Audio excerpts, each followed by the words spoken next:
Ajarku mengenalmu, ajarku mengenalmu, bahwa ku lebih mengenalmu,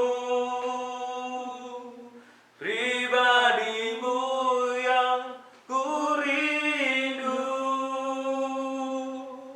Ajarku mengenalmu, ajarku mengenalmu, ajarku mengenalmu, bahwa ku lebih mengenalmu, pribadimu yang ku rindu. Ajarku mengenalmu, ajarku mengenalmu. Terima kasih ya Yesus, terima kasih ya Bapa. Kalau pagi hari ini Tuhan, Engkau tetap mengajari kami untuk lebih mengenal Engkau Tuhan, lewat peribadatan kami ini. Kami mau bawa hati kami dengan pujian dan penyembahan kami Tuhan. Ya saatnya kami mau mendengarkan firman-Mu. Kau perbarui terus kehidupan kami Tuhan, supaya kami lebih mengenal Engkau. Pada pagi hari ini ya Tuhan, hati-hati yang hadir pada saat hari ini, Kau jamah Tuhan dan kuasa-Mu, sehingga mereka semua boleh mengerti kitab suci, mengerti firman Allah ini Tuhan, dan semakin membawa ke pengenalan akan Engkau. Terima kasih Yesus atas ajaran-Mu. Terima kasih Tuhan atas pengertian yang Engkau sudah berikan.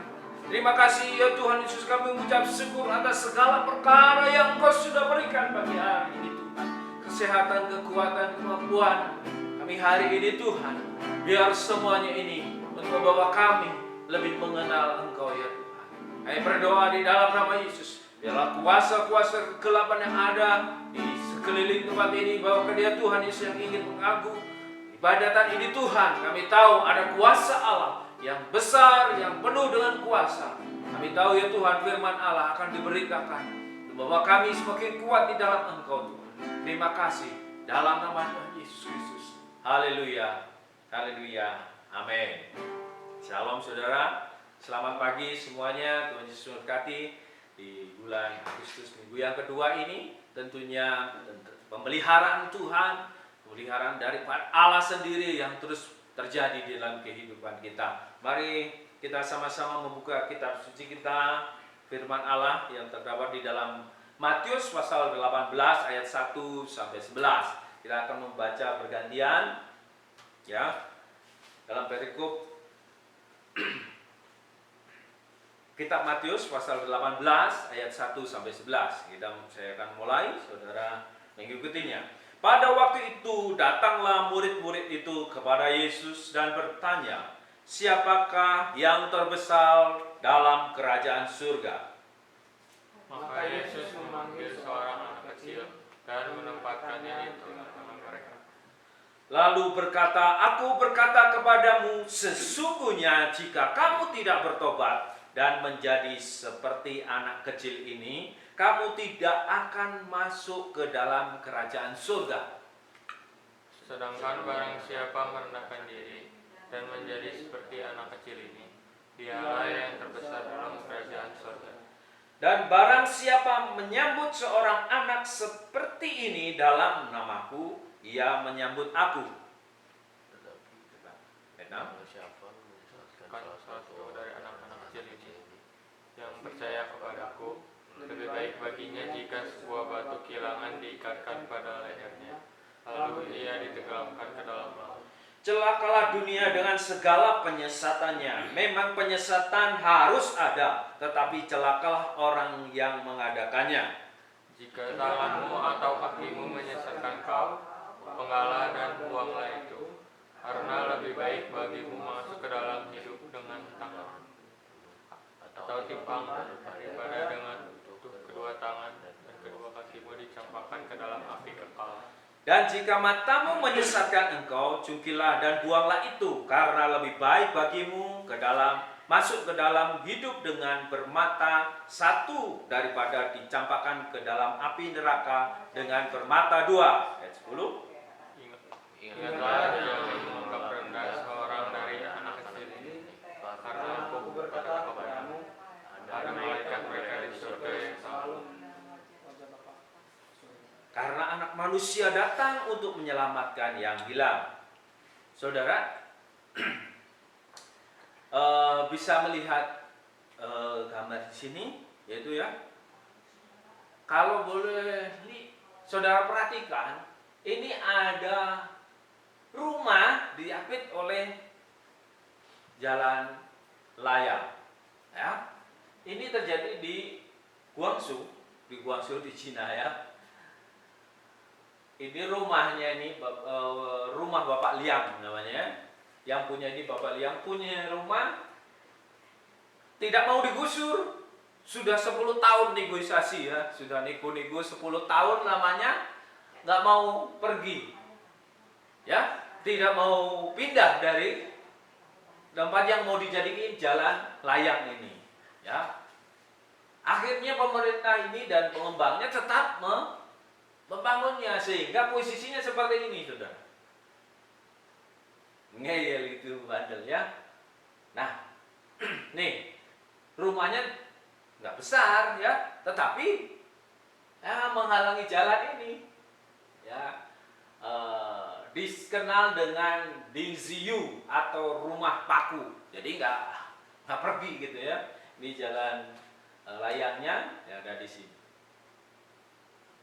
10 tahun nego saudara ya, tapi tetap aja di situ. Jadi seperti rumah dipaku di jalan. Kondisinya adalah ya apakah ini orang Bapak Liang ini Bapak Liang ini dengan keluarganya ini ada toleransi atau ada pertimbangan yang lain lah. Di dalam setiap kehidupan ini pasti kita harus mempunyai pertimbangan, ya. Ya mungkin tidak sampai segininya lah, tapi di dunia ini ada seperti ini ya, saudara. Makanya kita belajar pagi hari ini lewat kebenaran firman Tuhan harus memberikan perhatian atau mempertimbangkan, ya, mempertimbangkan sesuatu di dalam kehidupan ini, ya. Kita akan belajar bahwa kalau minggu kemarin kita sudah belajar tentang karya Yesus, mujizat Yesus yang dikerjakan bagi orang-orang yang percaya, bahkan orang-orang yang belum percaya. Hari ini pun tetap sama, Tuhan Yesus juga masih tetap berkarya bagi kehidupan orang yang hari ini belum mengenal nama Yesus, belum percaya pada Yesus. Bahkan lebih lagi bekerja kepada orang-orang yang sudah percaya Yesus. Tentu di dalam tindakan mujizatnya atau tanda-tanda ajaib yang dikerjakan ada juga pengajaran. Jadi bukan saja melakukan mujizat, Tuhan Yesus melakukan pengajaran. Seperti yang kita sudah baca tadi di dalam Matius pasal 18. Ada ajarannya. Belajar apa sih? Gitu ya. Mengajarkan tentang apa sih Yesus? Selain melakukan tanda-tanda dan mujizat itu, ya, setiap orang yang mendengar perkataan ini dan melakukannya, ia sama dengan orang yang bijaksana yang mendirikan rumahnya di atas batu. Jadi mendengar perkataan Yesus ini juga dikatakan ia adalah orang yang bijaksana, sekalipun orang itu sekaligus orang itu mengerjakannya. Ya, saudara, kita akan belajar pengajaran apa sih yang Tuhan Yesus ajarkan. Nah, hari ini saya berikan judul firman Tuhan adalah perhatian terhadap sesama. Jadi seperti Bapak Liang tadi, ya, kan itu untuk kepentingan umum ya, jalan raya itu. Bahkan supaya lebih bagus, lebih enak ya, tidak macet-macet, dibuatlah jalan. Ya, dibuatlah jalan. Jadi di dalam considerate ini adalah showing concern. Jadi menyatakan perhatian terhadap orang lain, terhadap perasaannya, ya, sehingga tidak membawa orang itu tersakiti, ya. Ya, seperti yang dikerjakan oleh bapak yang lain. Mungkin jadi ini benar, tetapi ada nggak perhatian? Nah, Tuhan Yesus hari ini juga mengajarkan kepada kita semua tentang ajarannya bahwa kita juga harus menaruh perhatian terhadap sesama. Ya, murid-murid Yesus itu mempertengkarkan, ada pertengkaran di antara mereka. Ya, timbul pertengkaran di antara mereka. Ya, di Lukas pasal 9 ayat yang 46, saya akan bacakan Lukas 9 ayat 46. Maka timbullah pertengkaran di antara murid-murid Yesus tentang siapakah yang terbesar di antara mereka. Ya, pertanyaannya ini adalah mereka bertengkar gara-gara cari siapa yang terbesar. Siapa yang terbesar itu siapa yang paling besar di dalam kerajaan surga nanti, gitu ya. Inilah yang background yang melatar belakangi kenapa Tuhan Yesus menegur, ya, apa yang kamu perbincangkan tadi. Ya, kalau di kitab Markus itu dikatakan bahwa mereka diam saja setelah ditegur gitu ya. Tetapi mereka diam saja. Nah, apa sih sesungguhnya? Tuhan Yesus menjawab, sesungguhnya jika kamu tidak bertobat, ya, kamu tidak akan masuk ke dalam kerajaan surga. Aneh bukan ya? Mungkin terasa aneh bagi kita karena kalau orang cuma memperbincangkan ingin yang jadi paling besar saja, tetapi Tuhan Yesus suruh orang itu bertobat. Inilah kita akan belajar pengajaran Yesus tentang perikop ini ya. Karena apa sama Tuhan Yesus disuruh bertobat? Karena ada ambisi atau ada keinginan untuk menjadi yang paling besar di antara mereka nanti di surga. Nah, inilah pengajaran Yesus tentang kerajaan surga itu bukan masalah siapa yang menjadi paling besar dan terbesar, tapi Tuhan Yesus mengambil contoh dengan seorang anak kecil, menempatkan di sini, kalau kamu ingin jadi yang terbesar, kamu harus bertobat. Ada pertobatan dulu. Jadi bagaimana kita punya penuh perhatian ya terhadap sesama kita? Ya, kita akan belajar yang pertama yaitu pertobatan dari dosa. Inilah yang membuat kita tidak bisa melakukan perhatian terhadap sesama. Jadi kalau di dalam diri kita ada dosa, itu menghalangi, membuat kita tidak bisa memperhatikan orang lain. Ya, tentu inilah yang menjadi penghalang seperti yang dinyatakan di dalam perikop ini terhadap murid-muridnya ini. Jadi buru-buru untuk perhatian terhadap sesama, si murid-murid ini saja sudah melakukan pertengkaran. Jadi bagaimana kita mempunyai perhatian terhadap sesama kalau di dalam diri mereka sendiri, di dalam diri kita sendiri pun terjadi adanya dosa. Makanya Tuhan Yesus menegur, kamu harus bertobat. Harus ada pertobatan di dalam dirimu. Kalau tidak bertobat, kamu tidak akan masuk ke dalam kerajaan surga. Dalam pengajaran Yesus tentang kehidupan di dunia ini, jika kita melakukan dosa, kita harus melakukan pertobatan, ya. Sesungguhnya jika kamu tidak bertobat, dikatakan dengan sesungguhnya. Kata sesungguhnya dipakai kata amin, ya. Jadi kalau kamu tidak bertobat sungguh-sungguh, ya benar, amin. Kamu tidak akan masuk ke dalam kerajaan surga. Ya. Inilah pengajaran yang diberikan oleh Yesus di dalam kehidupan murid-muridnya, termasuk dengan kita. Nah, ada nggak dosa-dosa di dalam kehidupan kita? Oh, mungkin kita tidak sadari. Bahkan kita mungkin sadar seperti tadi ada yang menghalangi jalan, ya. Menghalangi pembangunan, menghalangi untuk kepentingan orang banyak.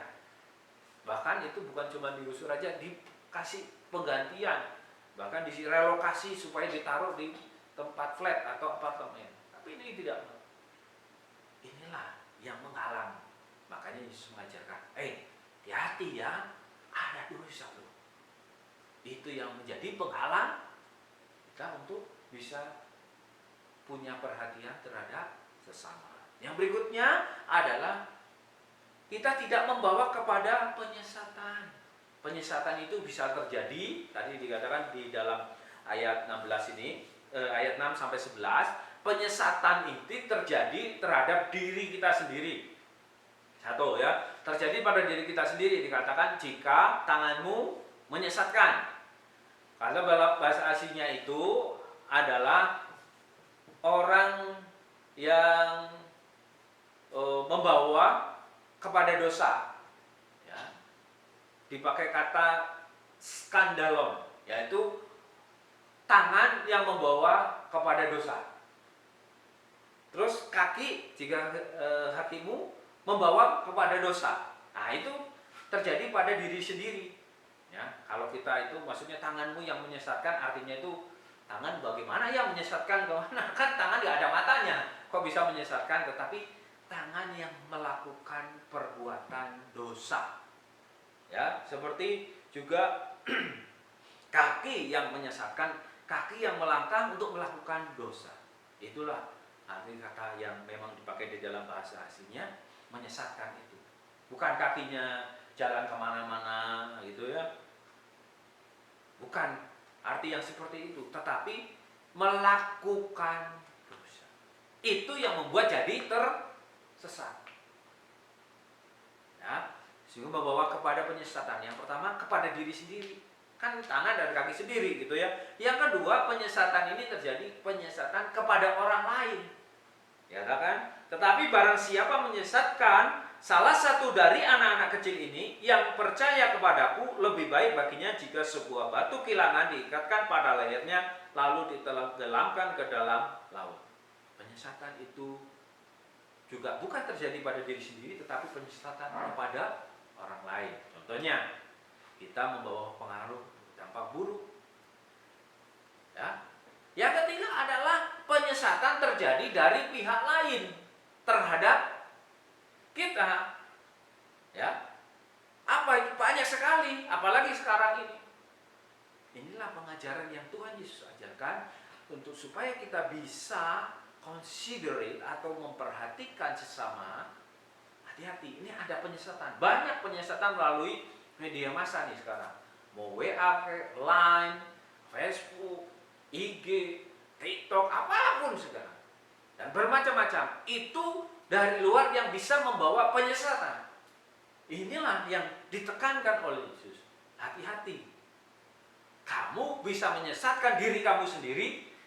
Kamu bisa menyesatkan orang lain. Dan orang lain juga bisa menyesatkan kamu.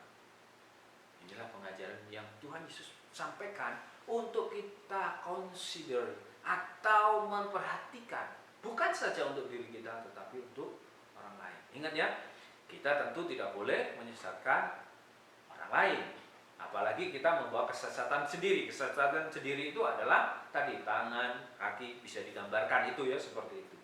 Kita misalnya melakukan hal yang ceroboh, keji, bahkan dosa, itu menyesatkan diri sendiri.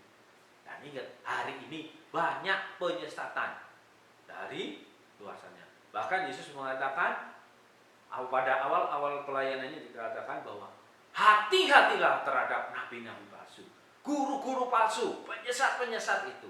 Bahkan even itu ada di dalam gereja. Bahkan itu adalah even orang yang menyebut dirinya Kristen. Hati-hati ini. Pengajaran ini penting. Yesus menerapkan ini kepada murid-muridnya. Hati ya, ada dosa. Yang kedua, ada penyesatan. Dan penyesatan itu terjadi di dalam dirimu sendiri, di dalam diri kita sendiri. Dan kita bisa menyesatkan orang lain. Dan ada pihak lain yang memberikan penyesatan. Dikatakan Tuhan Yesus, memang penyesatan ini harus ada. Tetapi celakalah orang yang melakukan penyesatan ini. Inilah pengajaran yang serius dalam kehidupan setiap orang yang percaya ya. Ingat bahwa setiap kita, orang-orang yang percaya ini, diberi kekuatan oleh Allah, diberikan roh untuk membangkitkan kekuatan, kasih dan ketertiban. Maksud itu seperti pujian tadi kita nyanyikan hari ini, yaitu ajarku mengenalmu Tuhan lebih dalam, supaya kami mengenal ada dosa-dosa yang kami harus pertobatkan, supaya kami boleh mengenal Tuhan Engkau dan kami tidak melakukan penyesatan terhadap diri kami sendiri. Kami tidak melakukan penyesatan terhadap orang lain. Dan bahkan kami tahu Tuhan ada orang lain yang bisa menyesatkan kami. Tuhan, jamah hati-hati kami Tuhan pagi hari ini. Terima kasih Tuhan Yesus atas ajaran-Mu. Terima kasih Yesus atas firman-Mu Tuhan. Engkau yang mengajari kami pagi hari ini Tuhan, untuk waspada di dalam diri kami ada dosa. Terima kasih Yesus. Oh haleluya. Haleluya Yesus.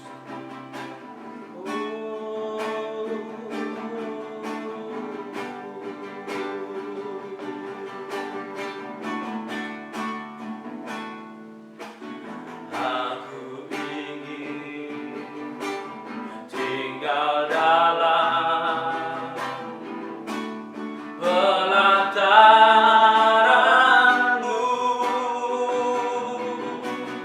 Aku ingin lebih dalam di hadirat-Mu.